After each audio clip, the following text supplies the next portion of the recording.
Hello friends, welcome to my channel Tina Rodaitu here. On this channel, I am giving the solution of the book Exploring Mathematics of grade 7. Now we are doing the chapter 4 Simple Equation. Today we are doing the revision time exercise of chapter 4 question number 10 to question number 14. Question number 10 is 1/3 of a pole is painted red. ਇੱਕ ਪੋਲ ਹੈ ਜਿਹਦੀ length ਸਾਨੂੰ ਨਹੀਂ ਪਤਾ, ਉਹਨੇ just ਇੰਨਾ ਕਿਹਾ ਕਿ ਉਹਦਾ 1/3 ਪਾਰਟ ਜਿਹੜਾ ਵਾ ਉਹ ਰੈੱਡ ਪੇਂਟ ਕੀਤਾ ਗਿਆ। ਆ ਪੋਲ ਹੈ, ਉਹਦਾ 1/3 ਪਾਰਟ ਜਿਹੜਾ ਵਾ 1/3 ਪਾਰਟ ਜਿਹੜਾ ਵਾ ਰੈੱਡ ਕਲਰ ਦਾ ਹੈ। ਅੱਗੋਂ ਕਿਹਾ ਉਹਨੇ 1/4 ਇਜ਼ ਪੇਂਟਡ ਯੈਲੋ, ਉਹਦਾ 1/4 ਪਾਰਟ ਜਿਹੜਾ ਵਾ ਉਹ ਯੈਲੋ ਪੇਂਟ ਕੀਤਾ ਗਿਆ ਹੈ। एंड रेस्ट इज ग्रीन, मतलब जेड़ा बाकी रिमेनिंग पार्ट बचिया रेस्ट बचिया जेड़ा रिमेनिंग बचिया दैट इज ग्रीन। तीन पार्ट हो गए साडे कोलो। Which is painted green is 25। Pole जे कहंदे if length of pole which is painted green is 25, जेड़ी ग्रीन दी लेंथ पेंट हुई है वो कितनी उन्हें गिवन दिती हुई है दैट इज 25 मीटर। मतलब ग्रीन वाला पेंट पोर्शन कितना सानू दिता 25 दिता। Then find length of total pole. Mostly जो चीज फाइंड करन दिती हुंदी है वही क्वेश्चन दे विच आपां लेट करदे हुंदे आ एक्स। हुण जिस तरह हुण सानू पोल दी लेंथ ही नहीं पता, ਉਹਦੇ ਉੱਪਰ ਇਨਫੋਰਮੇਸ਼ਨ ਸਾਡੀ ਡਿਪੈਂਡ ਕਰ ਰਹੀ ਹੈ, तो ਅਸੀਂ ਪਹਿਲਾਂ ਪੋਲ ਦੀ ਲੈਂਥ ਹੀ ਲੈਟ ਕਰਾਂਗੇ। ਸੋਲੂਸ਼ਨ ਦੇ ਵਿੱਚ ਕੀ ਆਏਗਾ, let length of pole is equal to x metre. X metre let कर लांगे कि पोल दी लेंथ कितनी है एक्स मीटर। अगर पोल पूरे दी लेंथ जी साडे कोलो एक्स मीटर है तो आ साडे कोलो एक्स बाय 3 हो गया, जब 1/3 ऑफ एक्स हो गया। आ कितना बोलिया से 1/4 ऑफ पोल दी लेंथ, तो 1/4 ऑफ एक्स हो गया। तो साडे कोलो लेंथ आ गई, length of we have length of pole painted red part, painted red जिन्ना पोल रेड पेंट किया गया that is x by 3। X by 3 हो गया ना, 1/3 of x that means x by 3 metre. Length of pole painted yellow, yellow paint कितने वाला part कितना हो गया साडे कोलो x by 4 metre. 1/4 of x means x by 4 meter. Length of pole painted green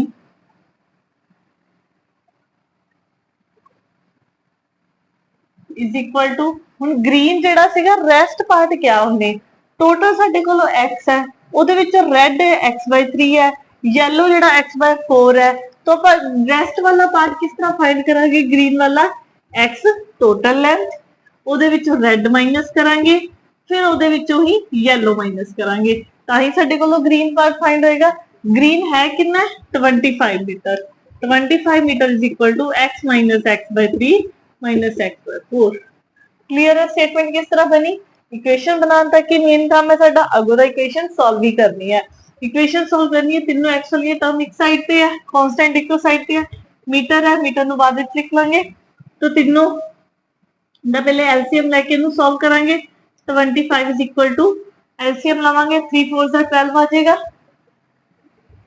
पहले दो दो सॉल्व करना चाहे तुसीं दो दो कर सकते हो, पहला मैं तुहानू इजीली दो दो करवा देनी है सॉल्व। आ दोनों नु सॉल्व करन लगे हैं, इधर 1 है ओवर 3 का है। बटरफ्लाई मेथड ऑलरेडी अपन डिस्कस कर चुके हैं।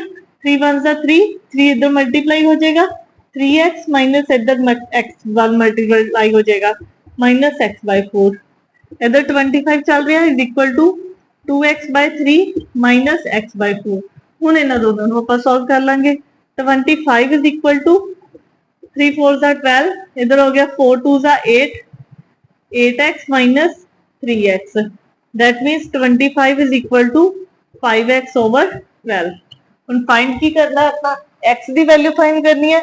12 इधर डिवाइड हो रहा है, उधर जाके मल्टीप्लाई हो जाएगा, तो क्या आ जाएगा साडे कोलों 25 multiply by 12 is equal to 5x। 25 दे नाल मल्टीप्लाई करनी है, मल्टीप्लाई करने वाले स्किप कर देंगे क्योंकि सानू पता है कि 5 इधर डिवाइड हो रहा है, फिर कटिंग हो जानी है तो मल्टीप्लाई करने की नीड ही नहीं है। Divide by 5 is equal to x.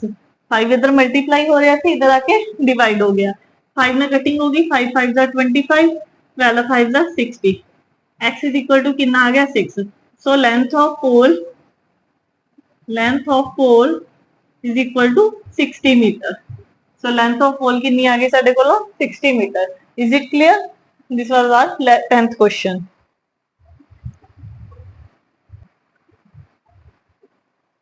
So next question is question number 11.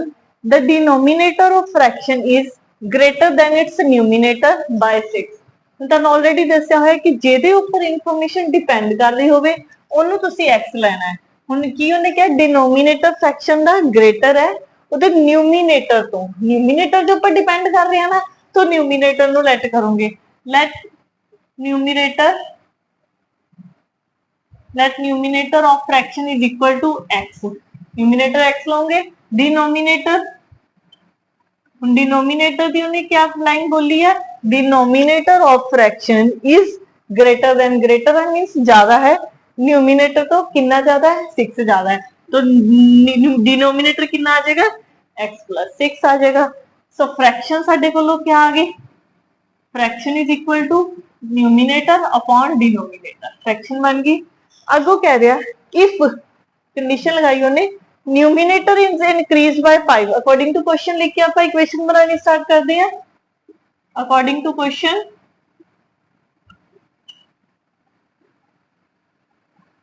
की होएगा साडे कोलो if numerator is increased by 5। अगर न्यूमिनेटर नु कहंदे 5 ना इंक्रीज किया जावे x प्लस 5 होए and denominator is decrease by 3, denominator decrease हो जाए 3 का, x प्लस 6 है डिनोमिनेटर डिक्रीज हो जाए मींस -3 हो जाए, देन फ्रैक्शन बिकम फ्रैक्शन की बन जाती है 5/4। Find the original fraction find करनी है। इन्हें सॉल्व करांगे ਆਪਾਂ x प्लस 5 अपॉन 6 माइनस 3 आ जाएगा प्लस 3 इज इक्वल टू 5/4। जो भी इस तरह की टर्म ले जाए क्रॉस मल्टीप्लाई करोगे तुसी 4 इधर मल्टीप्लाई दे विच चला जाएगा, x plus 5 is equal to 5 multiply by x plus 3। जो भी इस तरह का तुहानू कुछ दिखे ब्रैकेट दे विच दो नंबर है बाहर एक सिंगल नंबर है, देन यूज डिस्ट्रीब्यूटिव प्रॉपर्टी, पहले 4 फर्स्ट नंबर ना मल्टीप्लाई होएगा देन सेकंड नंबर नाल। 4 फर्स्ट ना मल्टीप्लाई होएगा 4x प्लस 4 5 ना मल्टीप्लाई होएगा 20 इज इक्वल टू 5x नाल होएगा 5x प्लस 5 3 नाल होएगा सो 15। तो बन गया तुहाडे कोलों 4x 5x इधर प्लस है इधर आके माइनस आ जाएगा, सिंपल इक्वेशन सॉल्व होएगी तुहाडे कोलों इज इक्वल टू 15, 20 इधर प्लस है उधर जाके माइनस हो जाएगा। क्लियर है? 4x minus 5x plus minus minus minus करांगे 1 आएगा साइन ग्रेटर टर्म दा, 5 का साइन माइनस है तो माइनस आएगा इज इक्वल टू इधर भी प्लस माइनस माइनस होंगे 5 आएगा साइन ग्रेटर टर्म दा, 20 माइनस है तो माइनस आएगा, माइनस माइनस दोनों साइड कैंसल हो गए, x इज इक्वल टू कितना आ गया साडे कोलों 5। हम क्वेश्चन क्या सीगा ओरिजिनल फ्रैक्शन फाइंड करनी सी। ओरिजिनल फ्रैक्शन ये वाली है साडे कोलों fraction is equal to x upon x plus 6। x की वैल्यू साडे को कितनी आई है 5, सब्स्टिट्यूट कर देंगे 5 upon 5 plus 6 that means 5/11 will be our answer. Original fraction is 5/11। बस क्वेश्चन रीड आउट करते जाना उसी तरह क्वेश्चन बनाते जाना। Is it clear?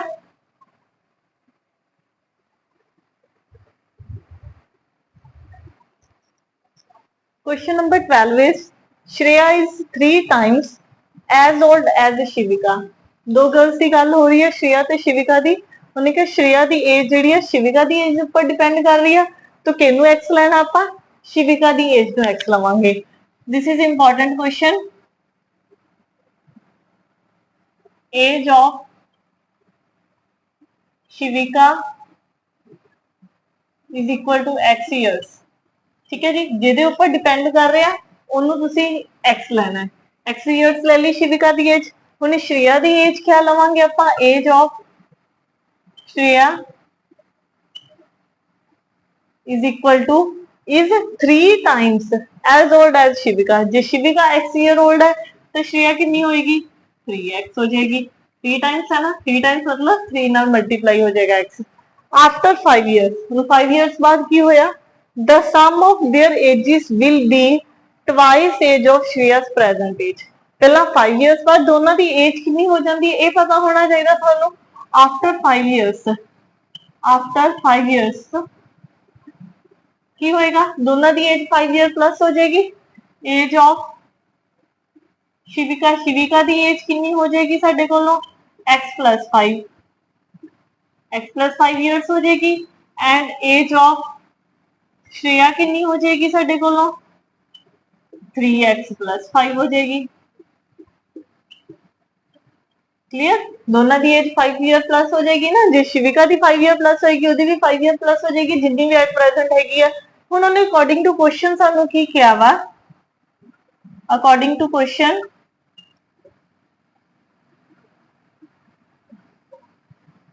Some of मतलब दोनों का प्लस हो रहा देयर एजेस, आ ਜਿਹੜੀਆਂ 5 ईयर बाद दोनों ਦੀਆਂ एजेस बनिया ਉਹਨਾਂ ਦਾ plus means x plus 5 plus 3x plus 5 will be मतलब इक्वल टू होएगा, कादे इक्वल होएगा, twice of means 2 times of Shreya's present age, Shreya की जिन्नी प्रेजेंट एज है, ट्वाइस ऑफ श्रेया की प्रेजेंट एज श्रेया की कितनी है 3x, ट्वाइस कर दिता 2 टाइम्स ਇਹਦਾ श्रेया की प्रेजेंट एज का।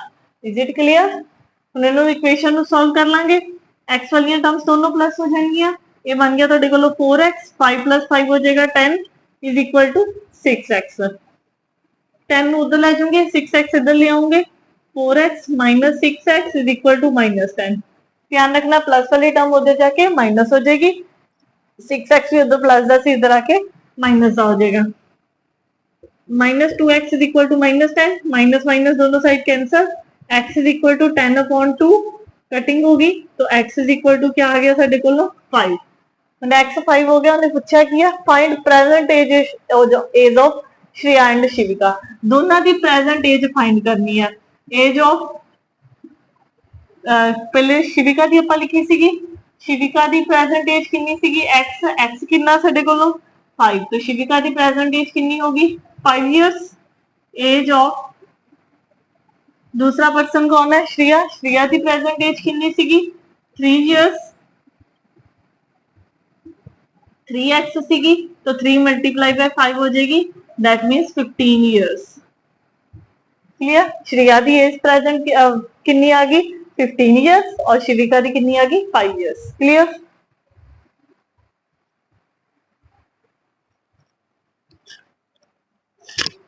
Next 13th question is Arjun thinks about 2 numbers. Arjun ने 2 नंबर्स बारे सोचा, one of them is 6 times other number, 2 numbers है जेडे सोचे उन्हें, एक नंबर जेड़ा दूसरे का 6 टाइम्स है, तो एक नंबर आप ले लेंगे लेट वन नंबर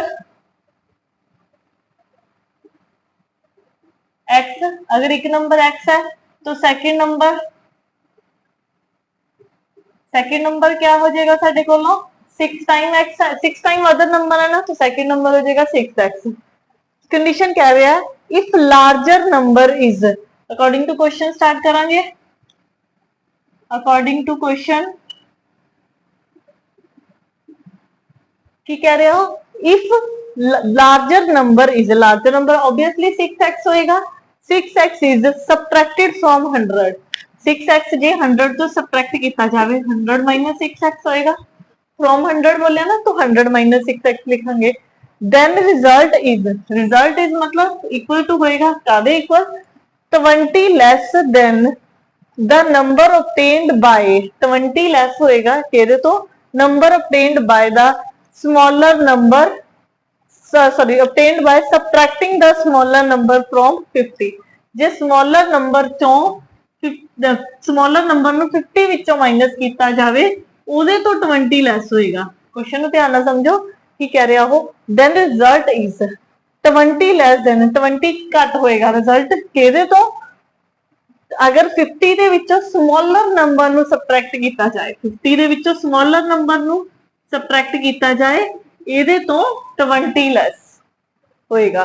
तो कंडीशन ਸਾਡੇ ਕੋਲੋਂ ਬਣ ਗਈ ਹੈ 100 minus 6x is equal to 50 minus x minus 20, solve करना स्टार्ट करेंगे। -6x इज इक्वल टू 50 - 20 आ जाएगा 30 - x। x इधर ले आवांगे प्लस दे विच, 100 उधर चला जाएगा माइनस दे विच। -5x is equal to -70, minus minus cancel, x is equal to 70 upon 5 minus 14। तो x इज इक्वल टू क्या आ गया साडे कोलों 14। उन्होंने की बोलिया सीगा फाइंड दी नंबर्स, नंबर्स दोनों फाइंड करने हैं। फर्स्ट नंबर या 1 नंबर ही लिख लो, 1 number is equal to x सीगा, x कितना आया साडे कोलों 14 and second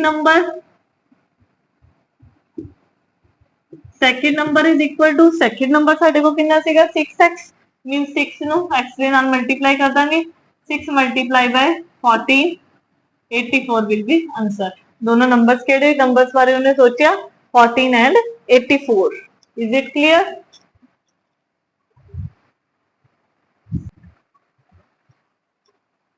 So last question of revision time exercise is if 2x upon 1 plus 1 over 1 plus x over 1 minus x is equal to 1 then find the value of x। Question देखने से dangerous लग रहा but it is very easy question. अगर question नु step by step करो तो कुछ भी नहीं है, सारा कुछ इदी रहना। सिर्फ तुहानू सिंपली पहला इन्नी चीज दिख रही है फ्रैक्शन दे विच प्लस हो रही है, सिंपल इस चीज नु सॉल्व करना, बाकी नु एज इट इज तुसी रहन देना। 2x अपॉन 1 प्लस 1 ओवर इस चीज ਨੂੰ ਅਸੀਂ ਸੋल्व कर रहे हैं। एलसीएम लिया 1 माइनस x, एलसीएम लिया ਇਹਦੇ नीचे कुछ नहीं है, इट मींस 1 है। अब पूरी टर्म उधर मल्टीप्लाई हो जाएगी 1 माइनस x प्लस x, यही बचेगा साडे कोलों इज इक्वल टू क्या चल रहा है 1। 2x अपॉन हुन इस टर्म ਨੂੰ सॉल्व कर रहे हैं, x नाल x खत्म हो जाएगा मतलब 0x हो जाएगा, दैट मींस नल हो गया, खत्म हो गया।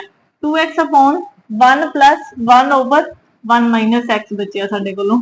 हुन फिर अगेन एलसीएम ले लांगे आपां 2x अपॉन फिर वही टर्म बन रही है, एलसीएम लिया इत्थे आ जाएगा 1 minus x plus 1 upon 1 minus x, इधर कुछ नहीं ओवर मतलब 1 है। एलसीएम लिया इनु चीज नु सॉल्व करांगे इज इक्वल टू 1 चल रही है साडे कोलों, ये बन गया साडे कोलों 2x अपॉन 1 प्लस 1 हो जाएगा 2 minus x upon 1 minus x is equal to 1। हुन इस इनू किधर सॉल्व कर सकते हैं आपां, टर्म ऊपर चली जाएगी। एक बार चेक कर लेने की कीता आपां, सिर्फ इस टर्म नु सॉल्व करना स्टार्ट किया, आ टर्म सॉल्व कीती आपां, इहदे चों x खत्म हो गया, इत्थे 1 ओवर बच रहा साडे कोल, सॉरी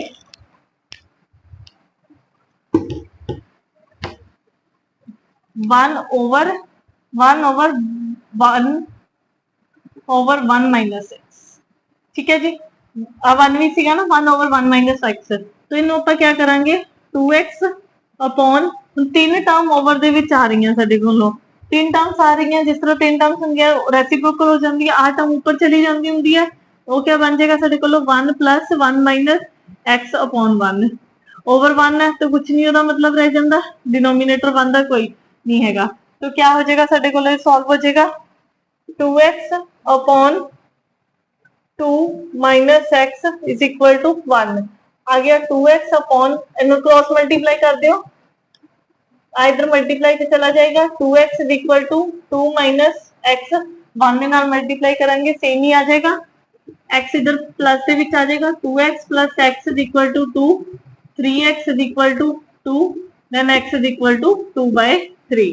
x की वैल्यू ही फाइंड करनी सी, दिस इज आवर आंसर। बस इस स्टेप दे विच ध्यान देना कि तीनों 3 टर्म्स ओवर दे विच आ रही हैं तो रेसिप्रोकल हो जाएगा, टर्म ऊपर चली जाएगी मल्टीप्लाई दे विच। क्लियर है? This is our last question. I hope all question you understand. Thank you, have a nice day.